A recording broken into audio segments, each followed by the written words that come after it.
Buenas tardes para todos. Les damos bienvenida, como siempre, a nuestra clase del día de hoy. Vamos a tratar de avanzar en lo posible en los puntos que nos establece la primera unidad y básicamente el segmento que se refiere a la generalidad del derecho internacional público 1. Vamos entonces a recapitular en relación a los conceptos que vertimos en la clase anterior a manera de preámbulo para poder avanzar con posterioridad en los puntos que se suceden. Entonces, en ese sentido, previamente a ello, les voy a preguntar, tienen su libro de Derecho Internacional Público, el doctor Carlos Larios Ochaita. Vamos a ver, en él nos vamos a basar para los primeros puntos, y en ese sentido les voy a pedir que lo tengan a mano. Hicimos referencia entonces en el curso anterior a la definición o a lo que se entendía por el concepto de derecho internacional público. Y atendiendo las palabras del maestro Verdross, Alfredo Verdross, dijimos por ahí que existían diversas acepciones que trataban de explicar la idea del derecho internacional público. Y dentro de ello las fundamentales y las primarias eran las que se referían al derecho de gentes, que tenía su base fundamental o su asiento en el derecho romano, que daba una connotación diferencial en cuanto al derecho de los ciudadanos romanos y el derecho de los bárbaros, que se fue insertando dentro de la idea del derecho común.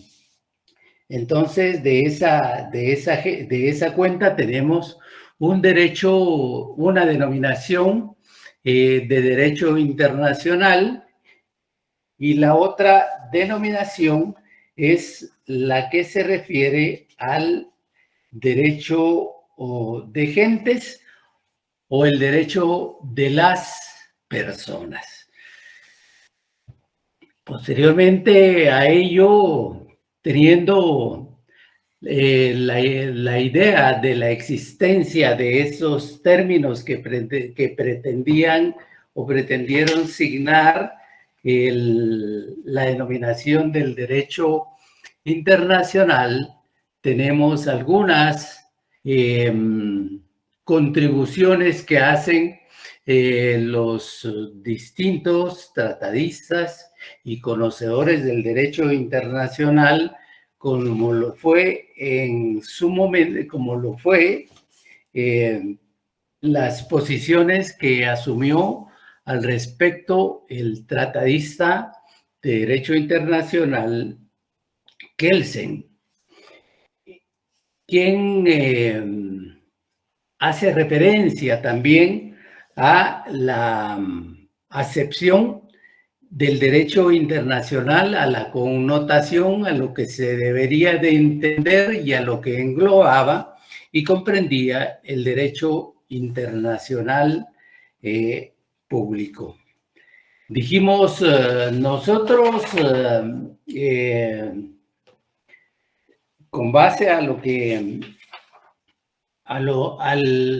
que escribe el doctor Larios Ochaíta, citando a uno de los tratatistas argentinos también en derecho internacional, como lo fue Podesta Costa, quien hace una definición de este derecho y nos define como derecho internacional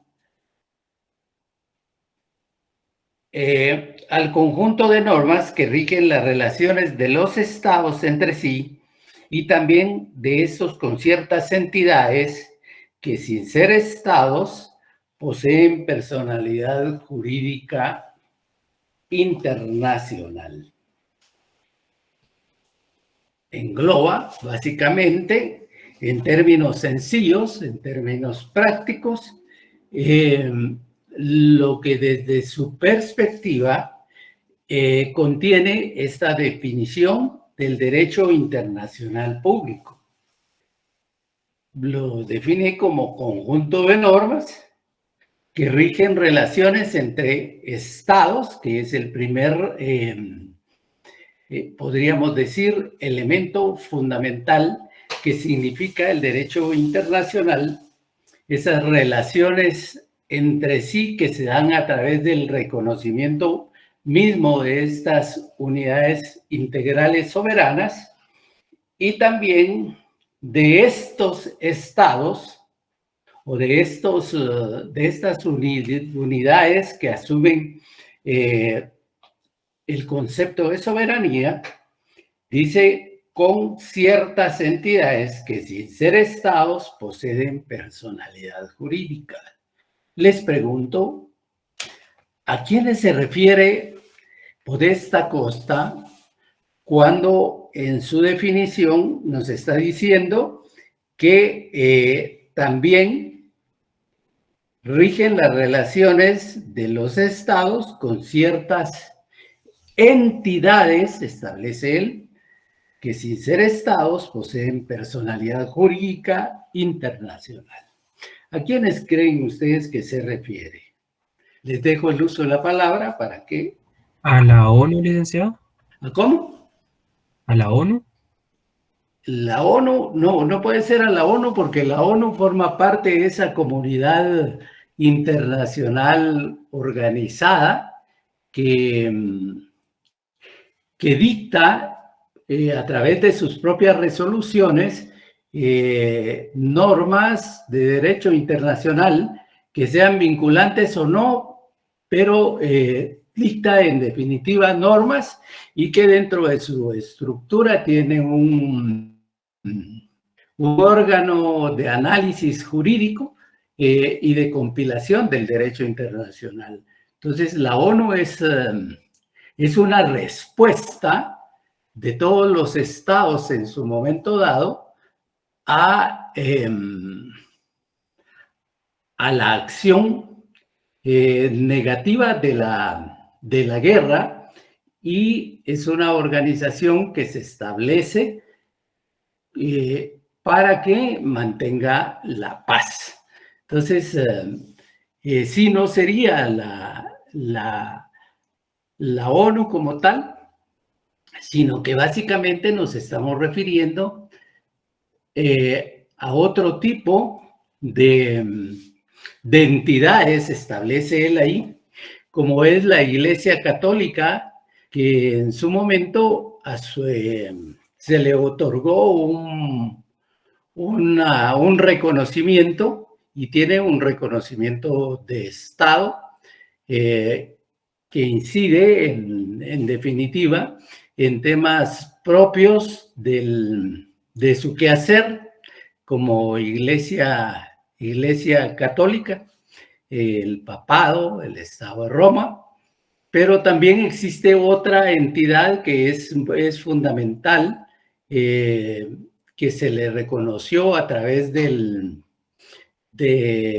las luchas que instaron a la misma iglesia, al mismo papado, como son la orden, como lo es la orden militar, ¿cómo se denomina esta? Se me fue el nombre, pero la orden militar de Malta, que ahora tiene su sede también en el Estado del Vaticano y que tiene reconocimiento por parte de los estados y un relacionamiento con respecto a materias propias y especializadas de su entidad con los estados. Pero por ahí también aparecen otras entidades que sin ser estados tienen reconocimiento, capacidad de participación dentro de la comunidad internacional, y a eso nos referimos cuando hacemos referencia a los grupos beligerantes y a los grupos insurgentes. Hablamos de grupos beligerantes cuando nos referimos a aquellos que en un momento determinado, hablamos de grupos que están organizados, que tienen un territorio liberado en el cual han hecho prevalecer sus propias normas y su propio ordenamiento, y que son reconocidos a nivel internacional, que luchan con una finalidad concreta, que es la de derrocar a un gobierno de turno e imponer el gobierno de conformidad a los preceptos que ellos comulgan en el seno de su propia organización. Y luego tenemos los grupos insurgentes como grupos que no han alcanzado una liberación propia del territorio y que luchan, sin embargo, con los mismos propósitos para imponer un orden jurídico propio, con ideas de su propio grupo, y en ese sentido son reconocidos en un momento dado por organismos o por los estados, o por todos los estados, o por algunos estados que les dan el apoyo, que les dan el reconocimiento, con el afán de que en un momento determinado puedan derrocar al gobierno que se encuentra en turno. Y la otra entidad son las organizaciones de liberación de determinados territorios, con la finalidad de ser reconocidos a nivel internacional, alcanzar su independencia y constituirse como estados para ser reconocidos dentro de ese ámbito internacional. Andrea Génesis nos hace referencia a las embajadas como una entidad con las cuales el Estado los estados puedan interrelacionarse.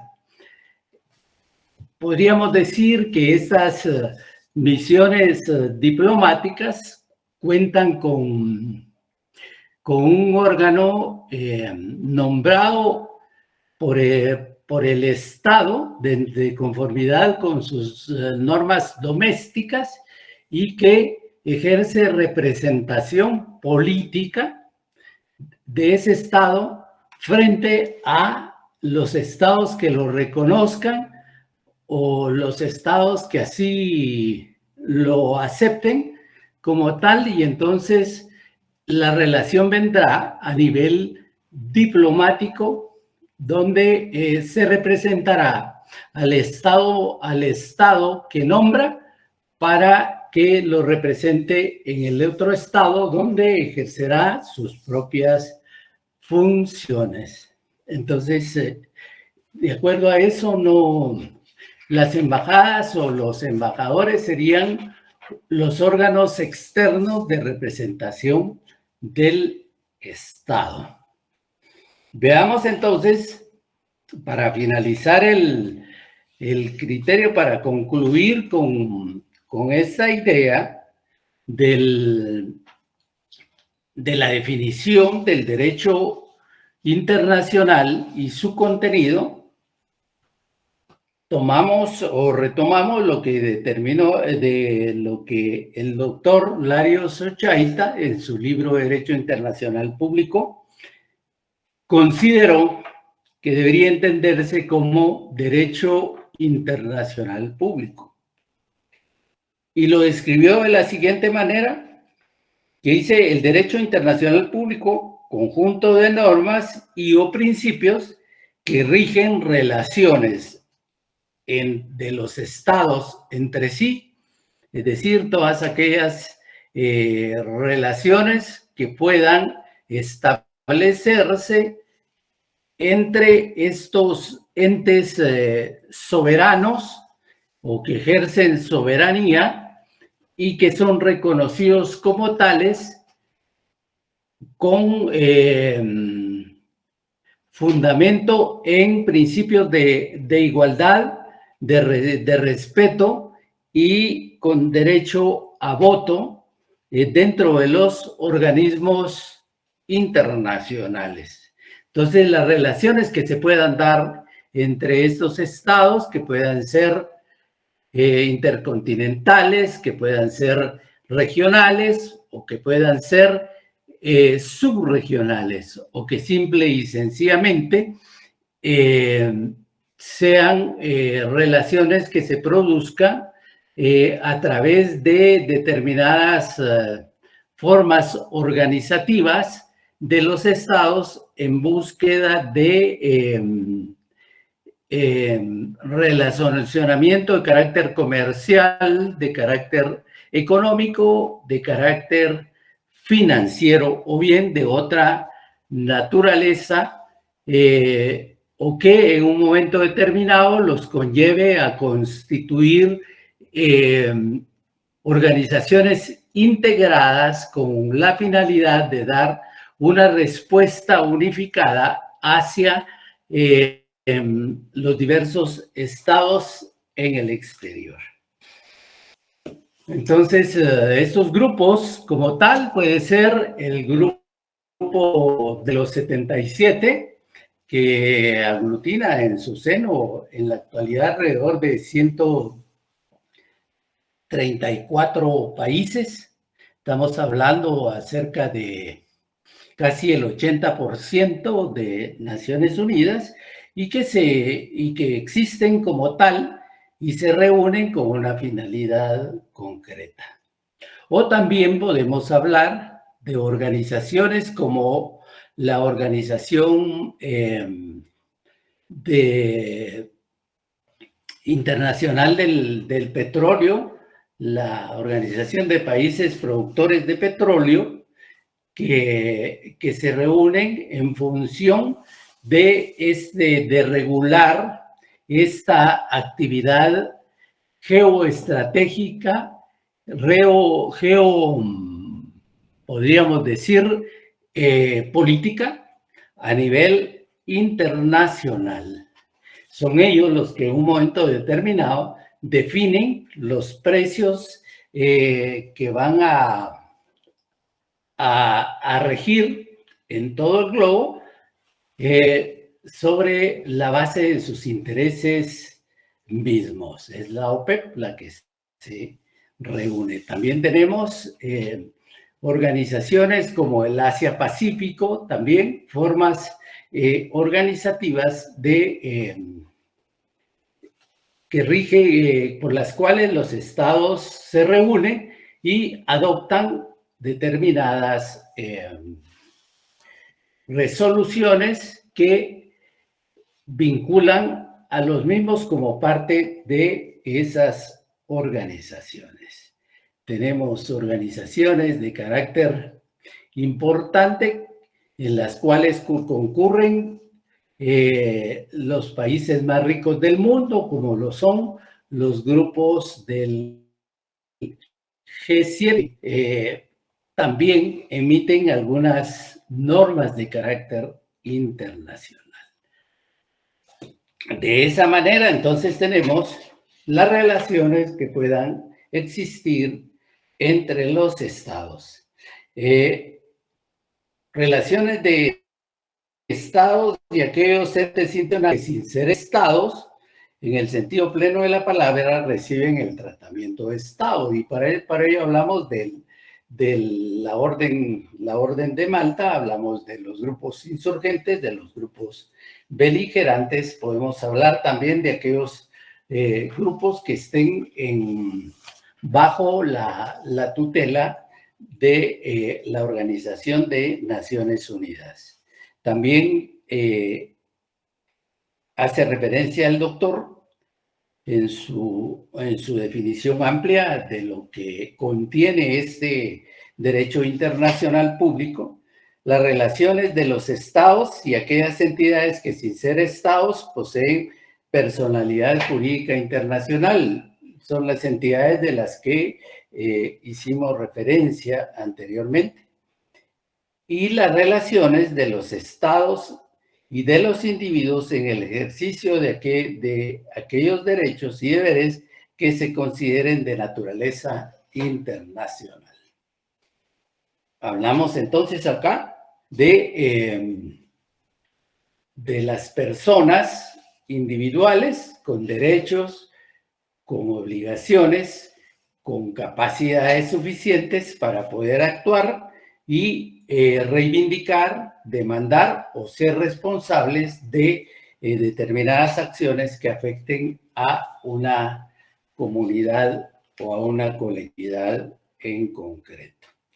Entonces, de acuerdo a eso, tenemos que el doctor nos está haciendo referencia a una situación bien particular que podemos resumir así, que no solo los estados son objeto de derecho o sujetos del derecho internacional, que en el ámbito de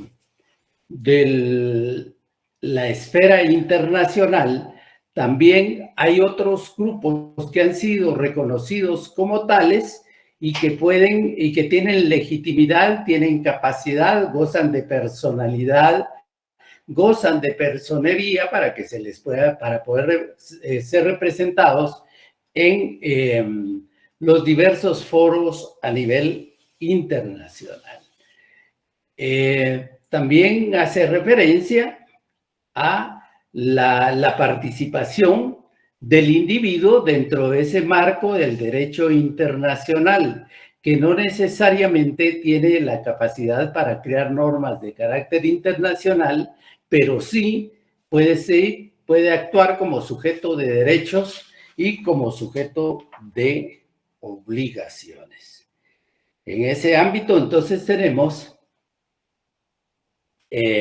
la idea reflejada, plasmada, de lo que significa el derecho internacional público, de los elementos que lo integran para poder entender un tanto qué es lo que sucede en el exterior y cómo esas manifestaciones y esas actuaciones que se producen allá sin la participación de los ciudadanos de un territorio determinado, de un estado en específico, se ven afectados como resultado también de las decisiones que ahí se tomen. hacemos referencia también, como parte de esta recapitulación, que este derecho internacional público también se ve auxiliado o se ve de alguna forma nutrido por por diferentes ciencias, por distintas disciplinas que en el ámbito jurídico le dan soporte también para que pueda ser y para que deba ser. Es decir, el ser y el deber ser, y dentro de ese marco hace referencia, lo vimos en la clase anterior, al ámbito jurídico dentro del cual destaca el derecho constitucional como parte de ese contrato social establecido entre gobernantes, gobernados, y como la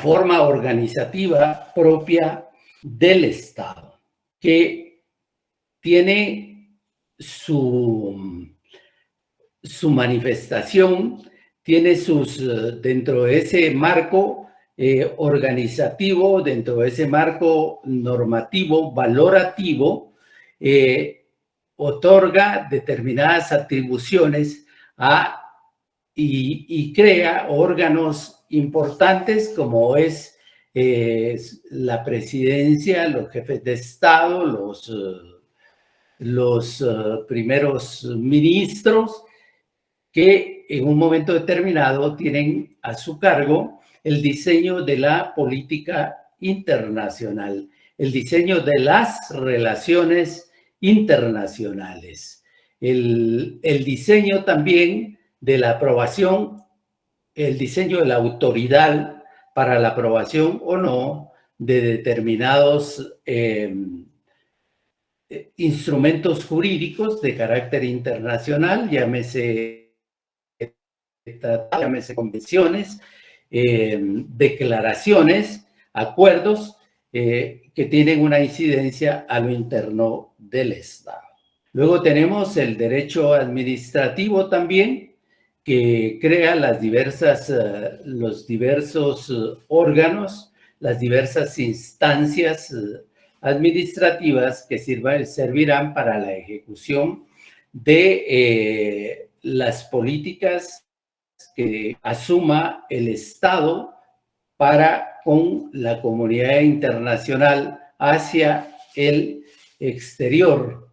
Entonces ahí tendríamos dentro de ese marco del derecho administrativo la creación de un Ministerio de Relaciones Exteriores, Ministerio del Exterior, que será el encargado de representar al Estado, a los demás estados,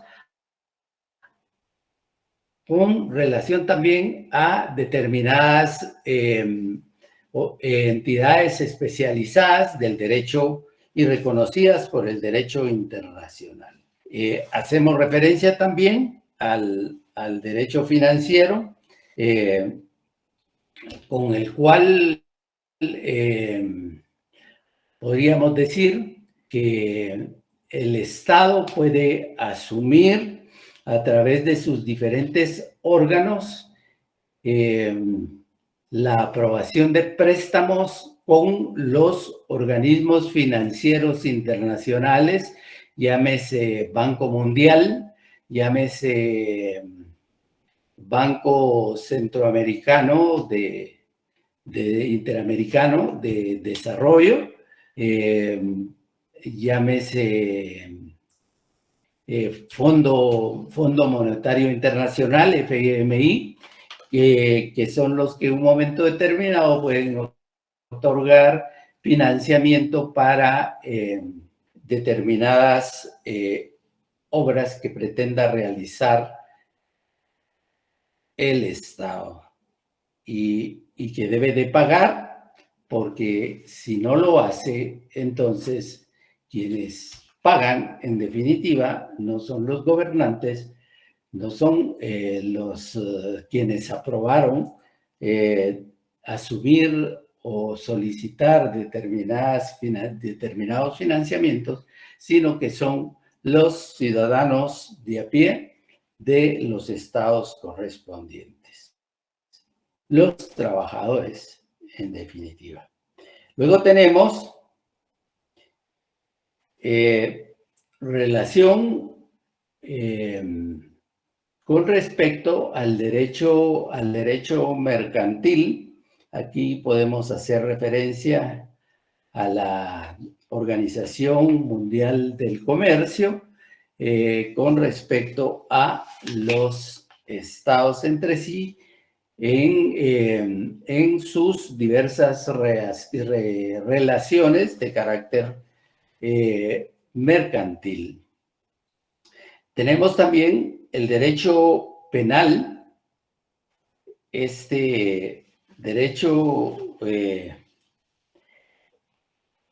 que aquí dice el doctor, que nos fija la tipificación y encuadramiento y criterio de los delitos de carácter internacional, y aquí hace referencia a delitos concretos como o a tipos penales, como es la piratería, el tráfico de estupefacientes, el trato de personas. Ya no hablamos de trata de blancas, sino que hay un trato ahí de personas, y algunos que refieren esto al derecho internacional, algunos refieren esto al derecho internacional privado.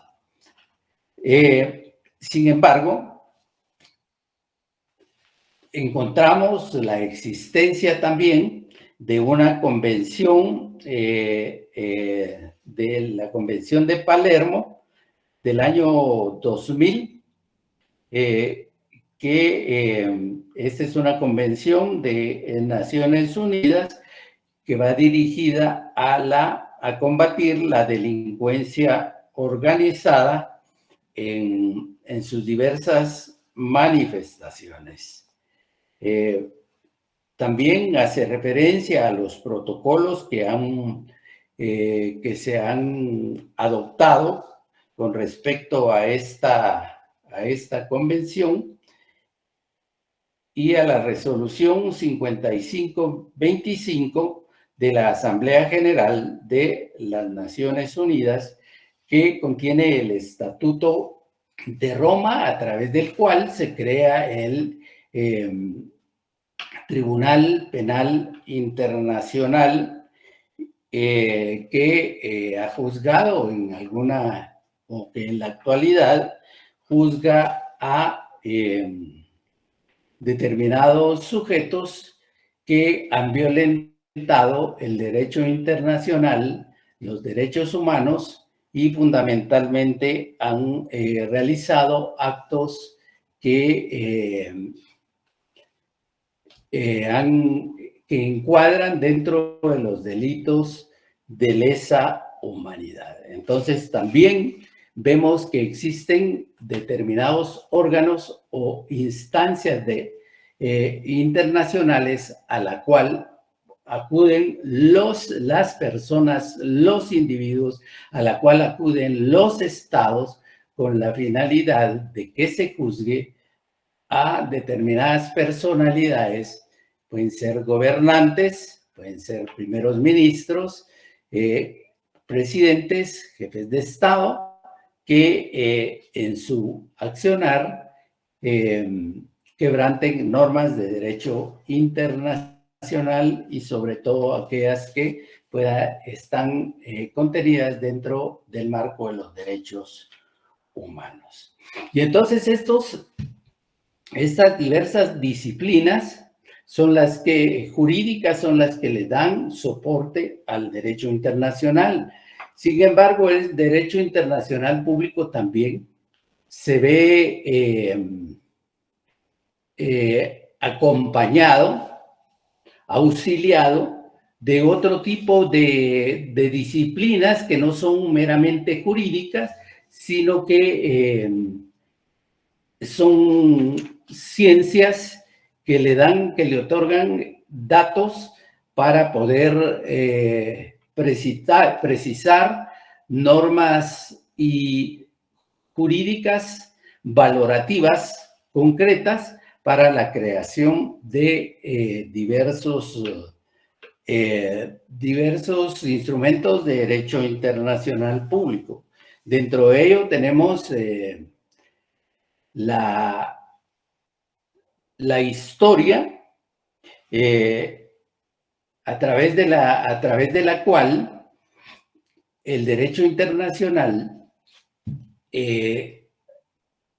se nutre de los diversos acontecimientos acaecidos a lo largo y en el decurso de la historia de la propia humanidad, y que los va incorporando en un momento determinado, ya sea como principios, ya sea como valores, ya sea como normas jurídicas internacionales dentro de sus propios instrumentos jurídicos, pero es la historia la que le cuenta las diversas realidades existentes, los diversos procedimientos utilizados por las entidades distintas con los cuales han asumido formas de solución de conflictos determinados. Dice el doctor, la historia que nos muestra el desarrollo de las diferentes instituciones de derecho, el contexto natural en el que los mismos aparecieron. Simple, la historia como tal es la que analiza las realidades de las diversas entidades organizadas, ya sea social, política, jurídicamente, con lo que casi ya estamos hablando de un Estado, y que a través de los diversos acontecimientos va formando derecho consuetudinario en el momento mismo en que las entidades, las poblaciones van asumiendo determinadas actuaciones, determinadas costumbres como legítimas y como obligatorias dentro de esa sociedad. Y de ahí que vaya tomando nota y sirvan para el desarrollo también del derecho internacional público. Tenemos la geopolítica, hablamos de la geografía, que es tan importante para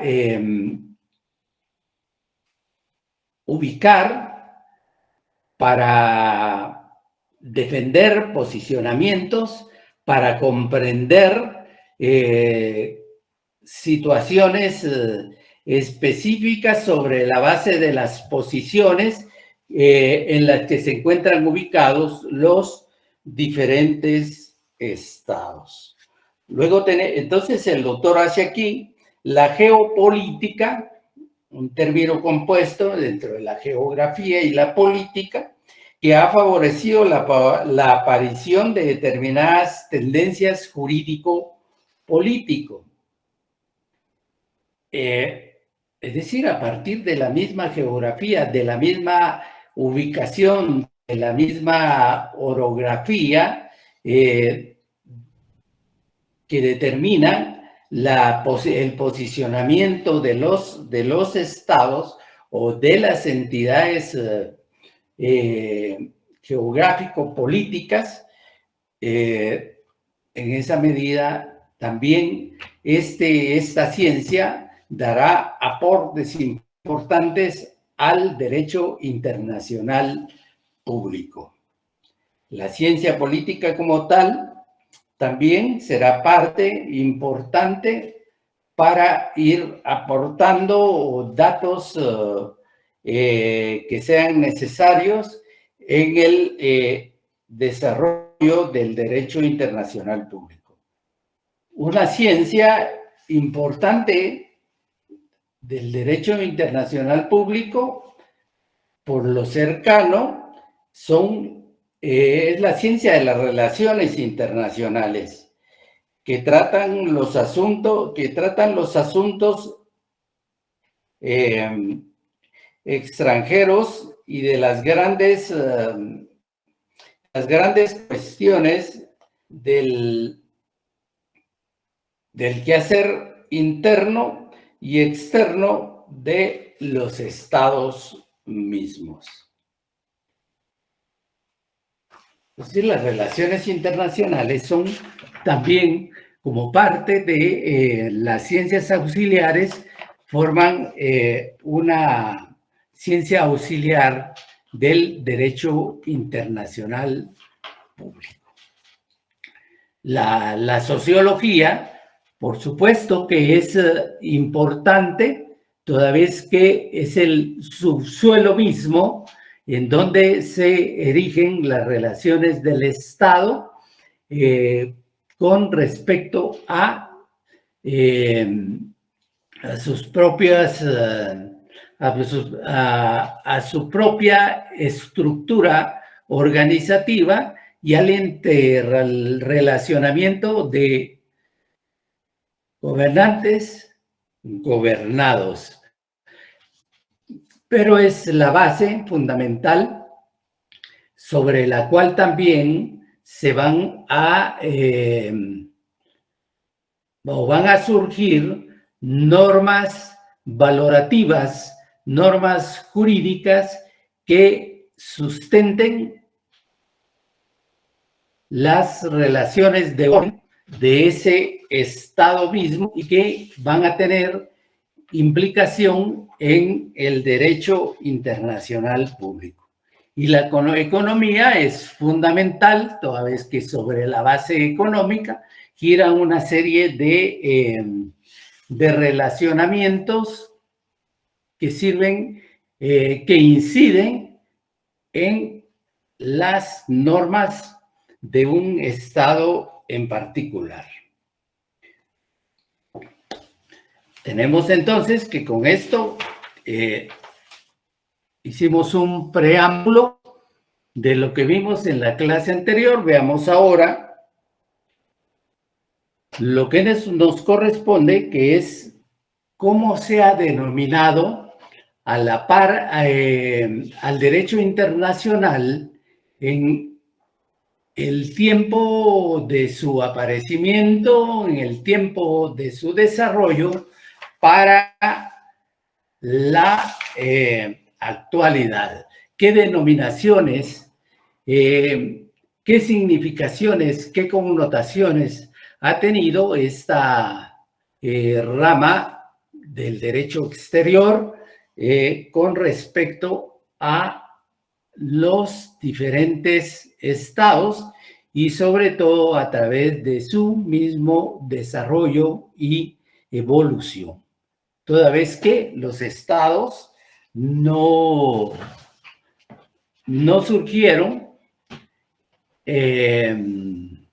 desde un inicio de la misma humanidad, sino que surgieron a través de largos procesos conflictivos, inclusive de enfrentamiento de las diversas sociedades que trataban de imponerse una sobre la otra y ejercer lo que se denominaba en un momento determinado el derecho del más fuerte, el derecho de la fuerza. Entonces, de inicio, el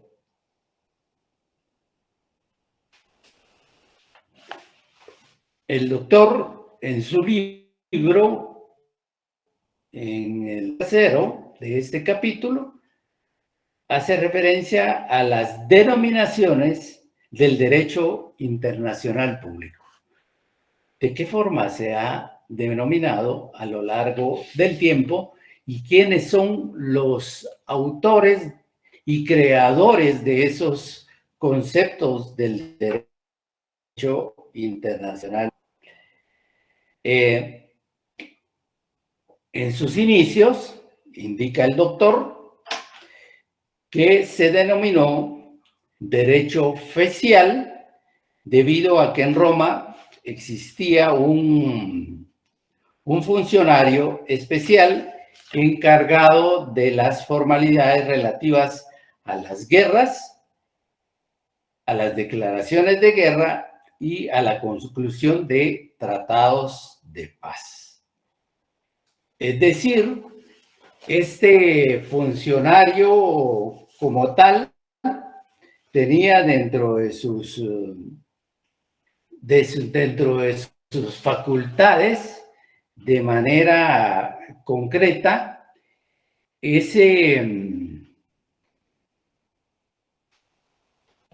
esa función de decir y de declarar en qué momento se declara una guerra o en qué momento se inicia una guerra y en qué momento termina para dar lugar a una declaración de paz.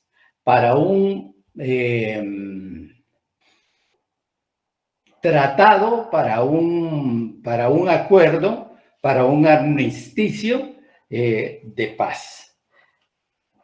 Dice el doctor que vemos cómo en sus orígenes el derecho internacional o al derecho internacional se le asociaba con la guerra y con la paz. Contrariamente, dice, a la tendencia moderna que ha descartado la guerra y por consiguiente el llamado derecho de la guerra para aceptar únicamente la paz y el derecho internacional como expresión de este derecho de la paz. Empleando este término, está en latín. Entonces,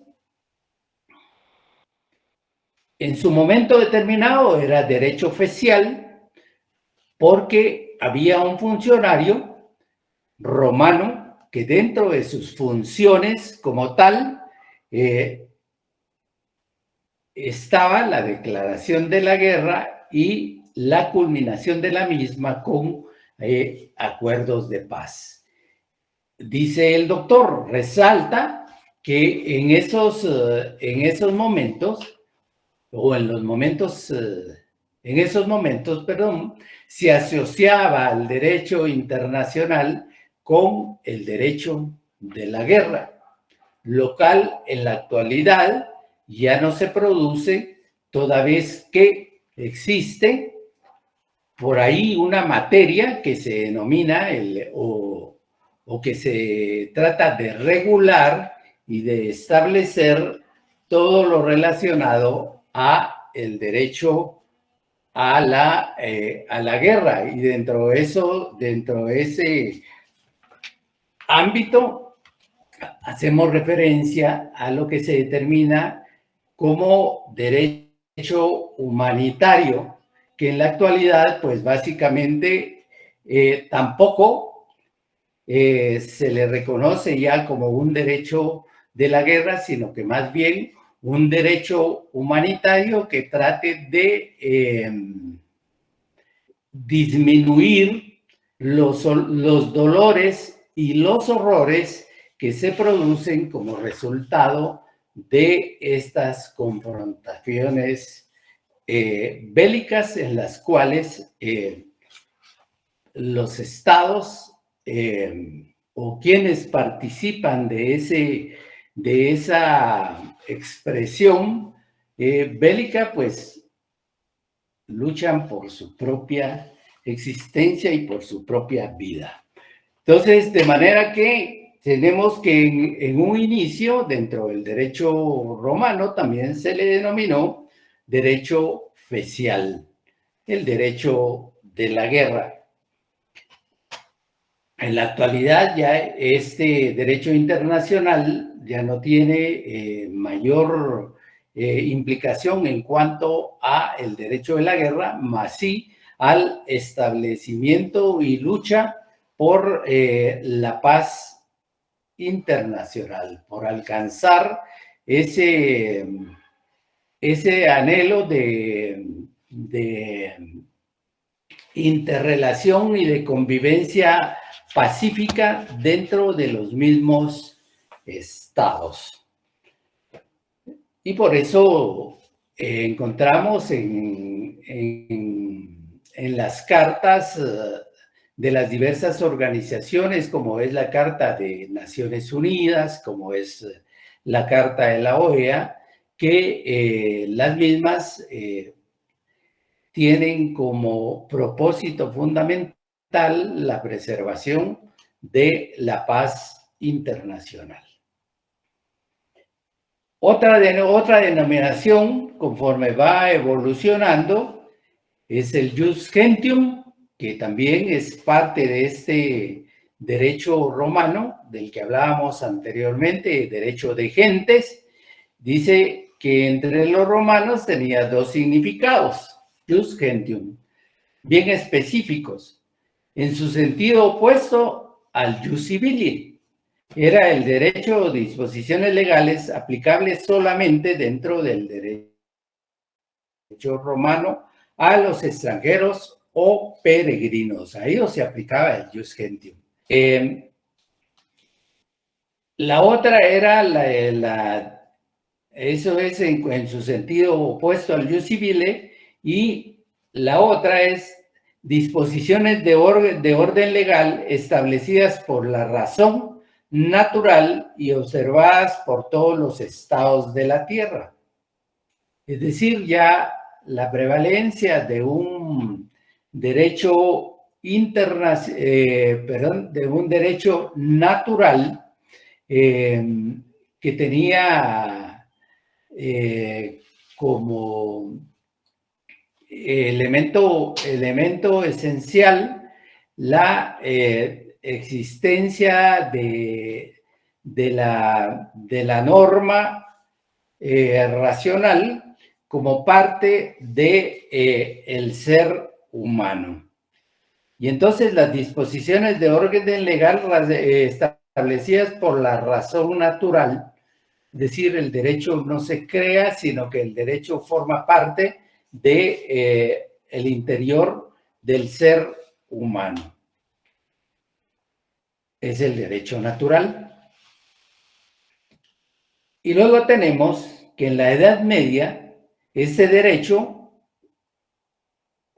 que en su tiempo fue el derecho oficial, el jus gentium del derecho romano, en el derecho romano, en la Edad Media se denomina jus inter omnes gentes, es decir, el derecho internacional de los hombres, aquella rama del derecho aplicable a y entre todos los pueblos, dice el doctor.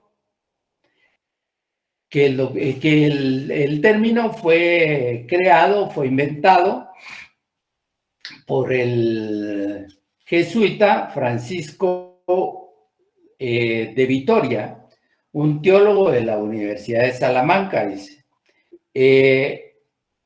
Tiene el privilegio de haber sido el primero en sostener la teoría de una comunidad de estados regulados con un derecho llamado jus inter omnes gentes, es decir, el derecho de la comunidad internacional. ¿Cuántos llevamos? 1, 2, 3. Luego tenemos otra denominación de un filósofo inglés denominado Jeremías Bentham, que le denominó derecho internacional. Aquella rama del derecho, dice el doctor, que solamente se aplica a y entre los estados, y de manera muy reducida entre los estados ingleses se le denomina el término Law of Naciones o el derecho de las naciones. La Corte Internacional de Justicia dice que ha utilizado los términos derecho internacional, derecho de gentes y ley de naciones, es decir, le ha dado diferentes denominaciones para referirse al derecho internacional público. Hoy en día, dice, es consenso entre los autores que aun cuando el propio sujeto de derecho internacional en general no son las naciones, sino los estados, este término es el que mayor describe la naturaleza de dicho derecho. ¿Qué diferencia encuentran ustedes? Y esta es pregunta que les formulo. La diferencia que encuentran, de acuerdo a su entender, entre derecho internacional público y derecho internacional de las naciones.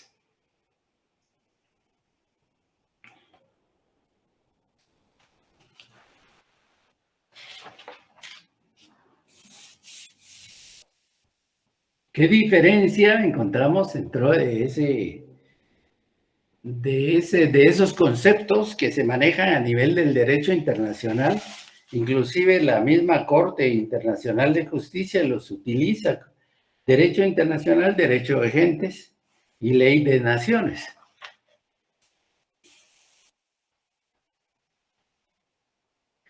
Dentro de un Estado, prevalecen y se interrelacionan diferentes naciones. Es decir, por allá existe una comunidad árabe, por allá existe una comunidad italiana que conforman naciones en lo particular.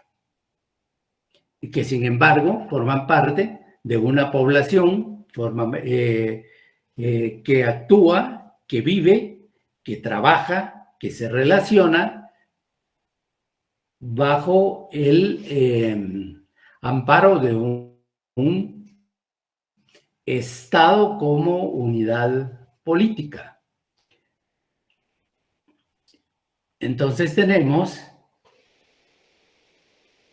que las naciones son diversas dentro de un mismo Estado. Dentro de un mismo Estado pueden haber diversas naciones, pero esas naciones son representadas por el Estado dentro del cual están realizando sus actividades de vida. Y la diferencia que encontramos entonces es que las naciones no constituyen unidades políticas conformadas como sí es el Estado. Y entonces el derecho internacional tiene en su contexto, en su contenido, las relaciones que existen entre estados como comunidad, como unidades políticas, como unidades territoriales, integrales, soberanas, que representan a esos pueblos que pueden estar conformados por naciones diversas. Entonces, esa sería la diferencia que existe entre la una y la otra. ¿Está claro? ¿O ya se fueron? Y doy por aquí estamos tomando. Buenas tardes. Perdón. Bien, gracias. ¿Está claro? Licenciado, ¿puede volver a repetir esa diferencia? La diferencia es que el derecho internacional, en su acepción original, podríamos decir, está en su contenido, son los estados los que asumen diversas relaciones entre sí, se reconocen, interactúan e inclusive realizan determinadas negociaciones. En tanto que las naciones son los diversos grupos que tienen identidades propias que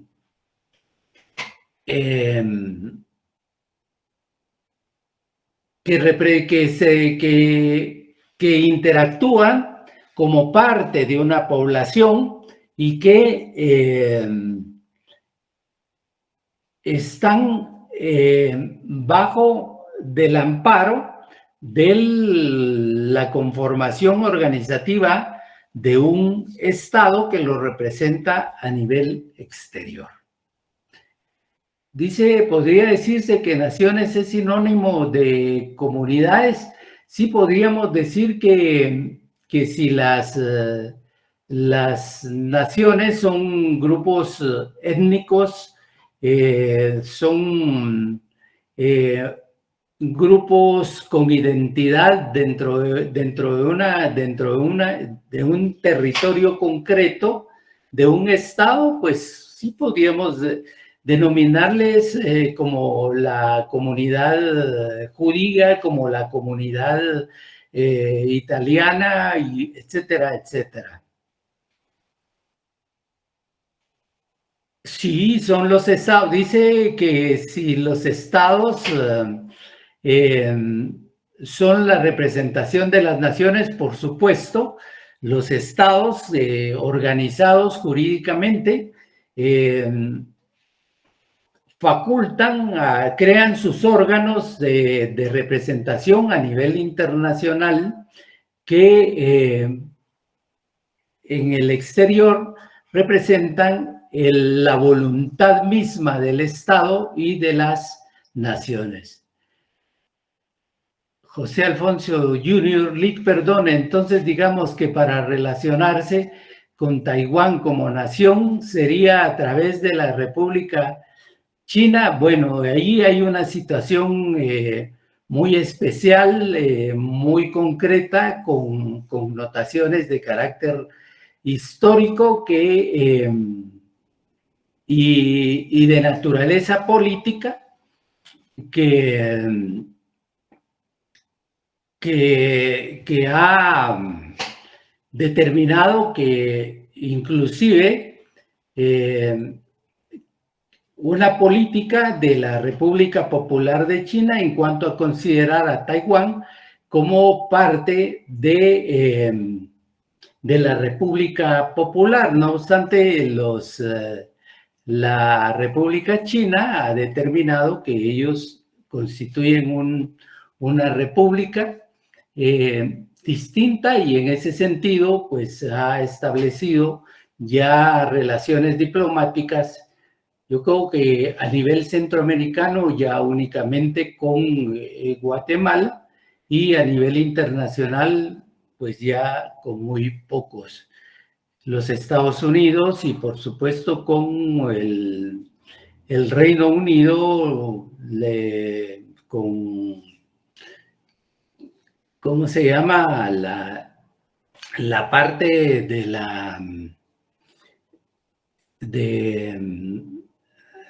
sur, del Pacífico Sur, que con esos países en alguna medida ha tenido relaciones. Pues básicamente ahí la política es la que diseña el Estado de Guatemala, y ellos han determinado tener relaciones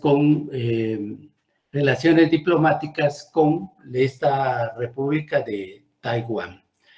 Sin embargo, ahí existe un principio de la unidad de las repúblicas, de la República China. China y Taiwán no viven un conflicto de territorio. Pregunta, Taiwán no existe a través de una independencia parcial. Bueno, esa es una situación de carácter muy específico que, como les decía, tiene connotaciones de carácter histórico e inclusive político a nivel internacional por intereses propios de las grandes potencias que han visto a la isla de Taiwán como un elemento de crear tensión dentro del lugar.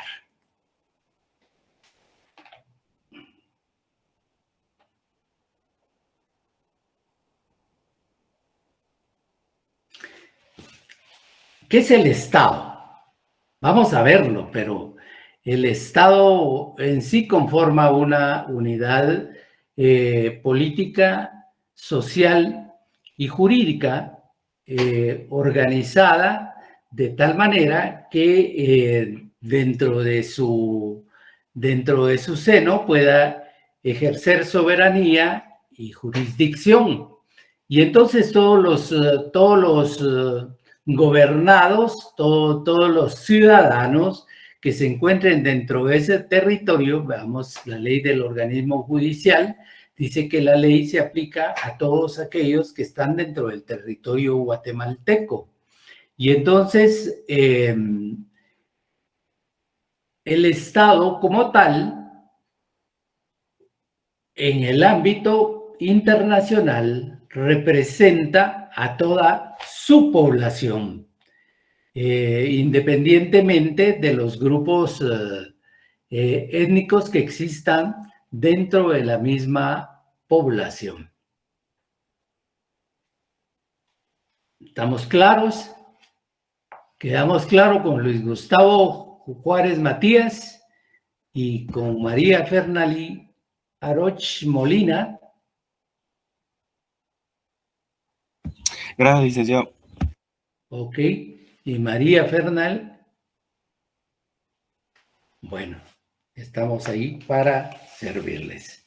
Veamos la evolución histórica porque todavía nos quedan algunos minutos. Dice que hablamos, nos estamos rigiendo con respecto al ordenamiento que lleva el doctor en su libro, con la finalidad de que ustedes no tengan problema alguno para el estudio, análisis y evaluación de esta materia que es el derecho internacional público. Establece el doctor en cuanto a la evolución histórica. Vamos a analizar las escuelas. Vamos a analizar los diferentes estadios de la humanidad que lo llevó a la conformación misma de ya estados propiamente soberanos. Vamos a analizar tres momentos bélicos que marcan a la sociedad misma, como es la Revolución Francesa, la Primera y la Segunda Guerra Mundial, y ustedes me harán algún análisis en cuanto a si efectivamente nos estamos acercando a una tercera. Hablemos entonces de la evolución histórica de esta materia que se denomina Derecho Internacional Público. Dice el doctor que el enfoque ha dado lugar a dos escuelas. Este desarrollo histórico dio lugar a, quizás no a dos escuelas, sino que a dos posicionamientos determinados de autores que consideraron que el derecho internacional público arranca de determinada época hasta la actualidad. Es decir, los momentos en los cuales surge este derecho internacional público. Y establece que de una parte están aquellos que enfocan el origen del derecho internacional público, haciéndolo coincidir con el nacimiento de los estados antiguos, tales como Egipto, Fenicia, Esparta, Atenas, Babilonia, India, China, así como otros más recientes, tales como España, Inglaterra, Francia, Holanda, Italia. Estos estados representan 45 siglos de historia. Es decir, con el surgimiento ya de estas, en su principio, en su momento, podríamos decir, de la existencia de grupos que estaban bajo la égida de un emperador que era el que dictaba las normas y que estaba en su posicionamiento o bajo el ejercicio del poder como resultado de una disposición divina. Y entonces eso era lo que le daba el poder suficiente para gobernar a sus súbditos. Hablamos de China, y luego podemos hablar de monarquías con respecto a determinadas también conformaciones humanas que se situaban alrededor del globo terráqueo, llámese Egipto, Fenicia, Esparta, Atenas, Babilonia, la India, que en su momento llegó a ser sometida por el Imperio Británico.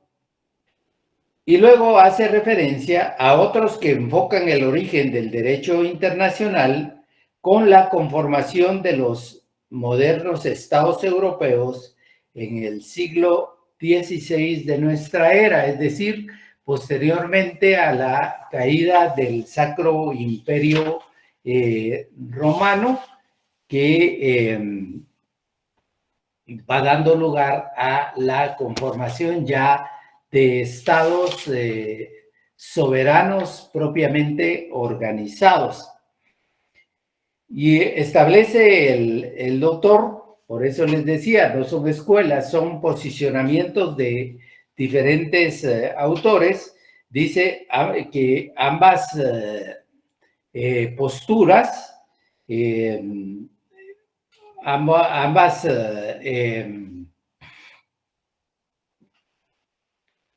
reflexiones tienen seguidores de mucha autoridad. En la primera está el doctor Miaja de la Muela, Oppenheimer, Potequín, Cisneros, Fenwick, como parte de esta proyección de entender que el derecho internacional deviene más atrás de lo que los otros consideraban. Luego establece que en la segunda escuela podemos mencionar a el maestro Alfred de Dross, a von List, a Charles Rousseau y al doctor Sepúlveda. Dice, esos son los autores, los especialistas, los analistas del derecho internacional que consideran que el derecho internacional surge con la formación de los modernos estados europeos del siglo XVI. Y en la facultad, dice, sostiene la primera escuela el licenciado Julio César Centeno, que ya les dije fue un maestro destacado de nuestra gloriosa facultad, y la segunda escuela el autor de ese manual. El doctor estima que los estados, el derecho internacional público nace con el aparecimiento de información de los estados europeos en el siglo XVI. Dos posicionamientos fijos, uno que viene de más atrás y el otro que marca un momento establecido del surgimiento ya de órganos de unidades soberanas con ejercicio propio y de jurisdicción que les permite actuar en defensa de su propia población, de su propio territorio y asumir posiciones a nivel exterior, a nivel o fuera de los límites de su propio Estado. Luego dice que en la antigüedad y en la Edad Media, en las mismas el derecho internacional tal como lo conocemos no pudo existir, por supuesto, no habían estados, tampoco se habían conformado organismos de carácter internacional con reconocimiento y legitimación y con personalidad jurídica y personería propia para poder interactuar con diversos estados. Sin embargo, sí existían relacionamientos entre estas sociedades organizadas como tales. Dice, algunas de estas sociedades fueron los chinos que consideraron al emperador chino como el hijo del cielo, que de pleno derecho gobernaba el mundo y desde el punto de vista cultural se consideraban superiores los hermanos mayores de todas las otras sociedades. Luego están los chinos, los judíos, que no reconocían la igualdad jurídica de las sociedades politeístas y por consiguiente mantenían relaciones cuasi diplomáticas solo con ciertas sociedades. No habla de estados, no hace referencia, pero sin embargo hace referencia a la existencia de relaciones internacionales, de un relacionamiento, de un reconocimiento entre estos grupos societarios que con los cuales tenían algún tipo de intercambio. Los romanos, que no introdujeron principios propios de derecho internacional, sino que un conjunto de reglas que gobernaban las relaciones de los ciudadanos romanos con los peregrinos o extranjeros o de estos, entre otros. Hablamos acá ya de un imperio propiamente, como eran el imperio romano, cuyo emperador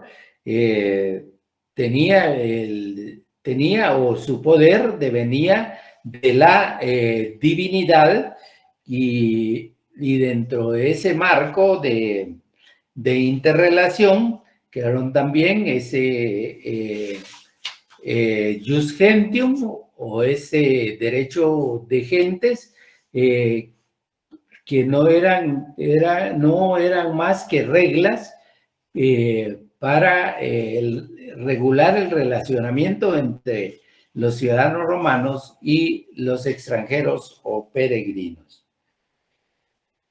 Dice que los que más se acercaron a un sistema del derecho internacional fueron los griegos, que rigieron sus relaciones con los otros estados de la península y que rigieron su realidad griega por normas y reglas que se acercan a principios modernos del derecho internacional.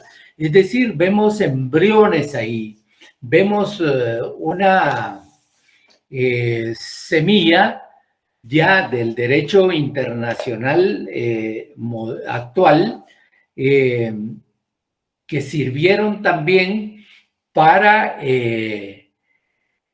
nutrir algunas normas de derecho internacional público de la actualidad, y que como parte de ese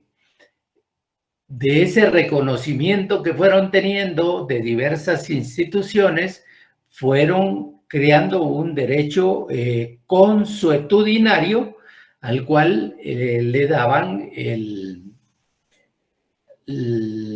poder y el reconocimiento vinculante y obligatorio para los estados. Luego hace referencia a las sociedades islámicas que fueron hostiles a reconocer la igualdad y respetar la integridad de las sociedades no islámicas.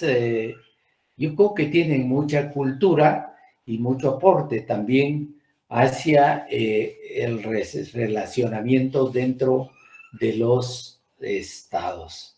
Al extremo mismo que podríamos hablar de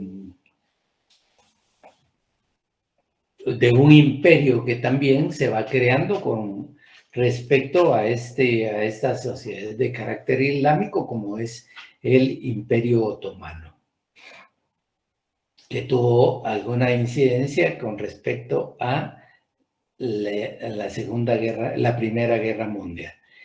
Luego tenemos la sociedad formada por el Sacro Imperio Romano, que concebía toda la humanidad sujeta a una doble autoridad, al emperador y al papa. El papa que nombraba al emperador y que con el tiempo algunas se van revelando y se van creando los ducados, los principados, hasta la conformación de los estados como tal. Nos vamos a quedar acá. Si tienen alguna duda, con mucho gusto la resolvemos. Si no, nos vemos el día, hoy es martes, el día viernes a la misma hora. Feliz tarde, licenciado. Igualmente, cuídense mucho. Feliz tarde. Y todos. Adiós. Muchas gracias, licenciado. Feliz tarde. Muchas gracias a ustedes. Feliz tarde. Bueno.